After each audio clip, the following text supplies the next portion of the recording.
Hello everyone, welcome to another tips, tricks and combos video. Today's video is all about learning tips on how to deal with Deathwing units.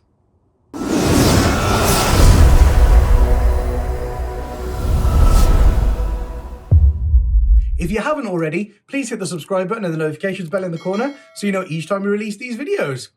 Right, let's have a quick look at what Deathwing do first before we talk about how to deal with them.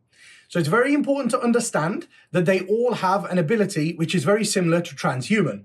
So for those of you that don't know what this is, they have the rule inner circle. And what that does is it means whenever you roll to wound against them, whether it be from a ranged attack or a melee attack, whenever you roll to wound, an unmodified wound roll of a 1, 2, or 3 always fails.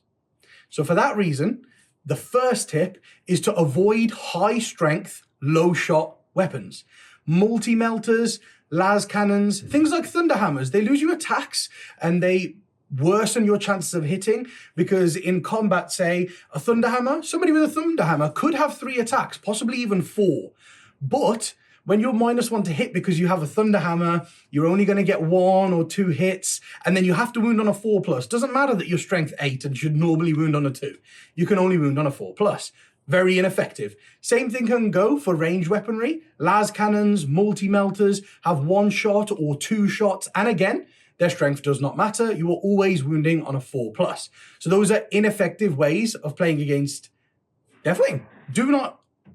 I'd say do not use. I mean, avoid using high strength weapons. There are still some weapons that are high strength that have a lot of shots. You know, you can have tanks that have 6 shots, or some of them have guaranteed 12 shots and stuff like that, which are high strength, but kind of low AP. So that kind of high strength weaponry is okay. What I'm talking about is high strength, low shot, because that won't be very effective at all. And it will cost you a lot of points to do. Another thing to think about is they have a 4+ invulnerable save and a 1-up save.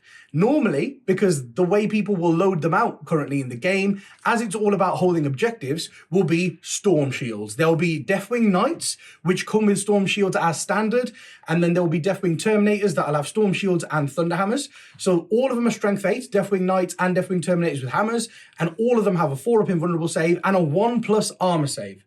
So they're very, very tough to shift, and they also all get OBSEC in a Vanguard detachment. Deathwing Knights do not, but Deathwing Terminators do, and OBSEC is very important. As we say, it's all about holding objectives right now. So one thing to think about as well is the use of AP. What you want is AP -2 and AP -3. Those are the sweet spots. And it's because of what we're saying of them having a 1+ armor save. AP -2 will put them on a 3-up save, and AP -3 weapons are probably the most optimal because it puts them on their 4-up invulnerable save. Anything less than AP -3, they'll have a better save than their invulnerable, but anything more than -3, and they will just stay on their invulnerable save. So AP 3 is perfect weaponry. And then the other thing to consider is volume of shots. So strength 4 is probably the perfect strength to hit them with because there's no wasted efficiency there. If you hit them with strength 5 and 6, you should normally wound them on 3s. So every time you roll a 3, you're going to feel it. And also if you shoot them with loads of strength 3 weapons, you're wounding them on 5s anyway, and they're probably not going to feel it so much. Hitting them with strength 4 is optimal because you wound them on 4s naturally with strength 4. So their ability of that inner circle is just rendered ineffective, which I think is a great way to play because it will frustrate your opponent as well if one of their abilities is not working. A big thing, the final thing I want to talk about here as a way of dealing with them is rerolls. Anything that gives you rerolls to wound is absolutely huge. And what I'm going to do is I'm just going to give you a few examples of when that works really well.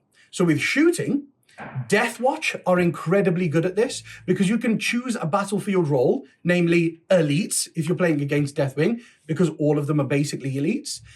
And then what happens is every time you roll to wound against an elite unit, you can re-roll failed wound rolls of a 1. So that just helps because you wound them on 4s because you have mass bolters as your Deathwatch. You will have a lot of bolt rifles in your army because you'll have outriders. So you'll be -2 AP for 2 turns of the game, and it can be any 2 as your Deathwatch. And then you can take the Tome of Ectoclades, which lets you choose one datasheet in your opponent's army. And for the entire battle round until the start of your next command phase, you can reroll all wound rolls for friendly core units within 6 of the character against a chosen datasheet. So that's the best. Strength 4 with full rerolls to wound at AP -2 is one away from perfect. If they were -3, that would be the perfect way of dealing with them. So it's like the second most perfect way of dealing with them. And Death Watch are incredibly good at doing that. And also they're very quick. So they can steal objectives away from the Deathwing, which is also very useful. Now, a few combat units. So I'll go for one of a few difference here. So Zephyrim are perfect as they have power swords, which are AP -3. They are now strength 4 with power swords, and they have a native ability to reroll wounds. So that is the perfect thing to hit them with. AP -3 puts them on their invulnerable save. Your strength 4, so there's no wasted efficiency in strength, and you have full rerolls to wound. It's the optimal way of hitting them in combat. Harlequins can also be very good with caresses. If there is a troop master nearby with the choreographer of war, gives you full rerolls again, and you've got a lot of -2 attacks there. And the other unit is a unit with lightning claws. So all marine factions can take Vanguard pretty much, or a Vanguard equivalent, like Wolfguard, for example. So everybody can take this unit that can have jump packs with lightning claws. Lightning claws are the perfect thing to hit them with in combat for Marines, as you are AP -2, -3 when you go into the assault doctrine, strength 4 with full rerolls to wound. Like I say, rerolls to wound is absolutely massive. So those are the ways that you should be thinking about playing against Deathwing. And if you're the kind of combat army that doesn't really have much AP, like Tyranids and Orcs, then just bog them down.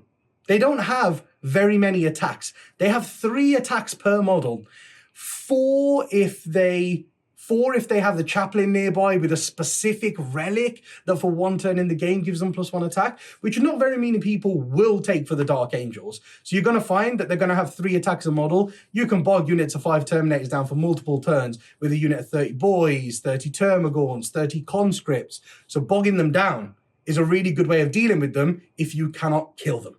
So those are my favorite ways of playing against Dark Angel Deathwing units. If you have any that you're finding really, really useful, please leave them in the comments below for everybody to share. And until the next video, guys, see you later.